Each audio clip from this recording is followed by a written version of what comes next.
ওয়াকফ আইনের প্রতিবাদে হিংসার আগুনে পুড়ছে মুর্শিদাবাদ। এবার মুর্শিদাবাদের ঘটনায় এনআইএ তদন্তের দাবিতে জোড়া মামলা হলো হাইকোর্টে। আজ শুনানির সম্ভাবনা। হিন্দুদের বাড়িতে অবাধে লুটপাট এবং পুড়ে ছারখার একের পর এক বাড়ি। প্রাণ বাঁচাতে এবার ভিটেমাটি হারা হয়েছেন গ্রামবাসীরা। আপনাদের প্ল্যানিংটা কি? কোন এজেন্সির মাধ্যমে ওখান থেকে লোক নিয়ে এসে দাঙ্গা করা? মমিনপুর ইকবালপুরে এনআইএ হয়েছে, রিসড়া ডালখোলাতে এনআইএ হয়েছে, শিবপুরে এনআইএ হয়েছে। আমরা এখানে এনআইএ চাই। সরকারের উকিলও বলুন যে আমরা এনআইএ চাই।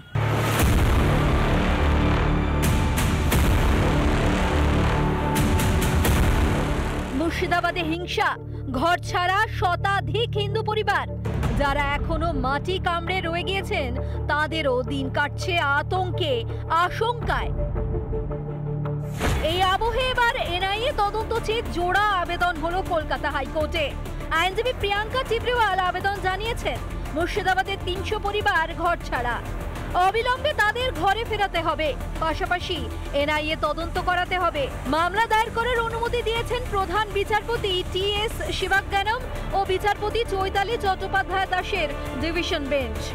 অন্যদিকে হিংসায় আক্রান্তরা বিচারপতি তীর্থঙ্কর ঘোষের এজলাসে একটি রিট পিটিশন দাখিল করেছেন।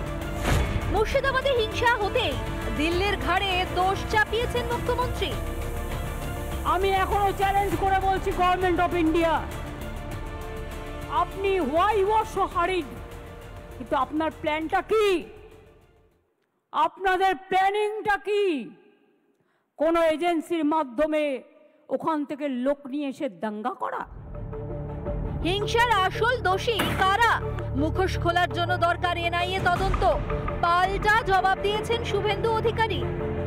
ইকবালপুরে এনআইএ হয়েছে, রিসড়া ডালখোলাতে এনআইএ হয়েছে, শিবপুরে এনআইএ হয়েছে। আমরা এখানে এনআইএ চাই। কাল সরকারের উকিলও বলুন যে আমরা এনআইএ চাই। কিন্তু আপনি তো রাজ্যের পুলিশ মন্ত্রী। ষড়যন্ত্র তত্ত্বে যখন এতই ভরসা মমতার, তাহলে কেন টের পেল না মমতার পুলিশ গোয়েন্দারা? কেন একের পর এক বাড়ি ঘর পোড়া, নিরীহ হিন্দুদের খুন হওয়া পর্যন্ত অপেক্ষা করলো পুলিশ? ব্যর্থতা কার? পুলিশের, না তাদের মাথার উপরে বসে থাকা পুলিশ মন্ত্রীর? বাইরে থেকে ষড়যন্ত্র নাকি সবটাই অঙ্কের হিসেব? রিপাবলিক বাংলা। এই মুহূর্তে তো স্বাভাবিক হচ্ছে না ধুলিয়ান। মুর্শিদাবাদে ইতিমধ্যেই নজরদারি বা টহলদারি চলছে কেন্দ্রীয় বাহিনীর। ভীষণভাবে ভয় পেয়ে আছি, আমরা এখানে বাঁচতে পারছি না। আমাদের রাষ্ট্রপতি শাসন চাই। আমরা রাষ্ট্রপতি শাসন ছাড়া আমরা আর কিছু ভাবতে পারছি না। 10 জন যে মেরে যদি ফেলে তো মেরেই ফেলবে, আমরা মরেই যাব। মাটি ছাড়বেন না? না, মাটি ছাড়বো না। মাটি ছাড়া অন্যায়। নানা ধরনের কন্টেন্ট দেখার জন্য লাইক করুন, শেয়ার করুন আমাদের ফেসবুক পেজ, সাবস্ক্রাইব করুন আমাদের ইউটিউব চ্যানেল। পাশাপাশি অন্যান্য ব্রেকিং নিউজের জন্য অবশ্যই চোখ রাখুন রিপাবলিক বাংলায়।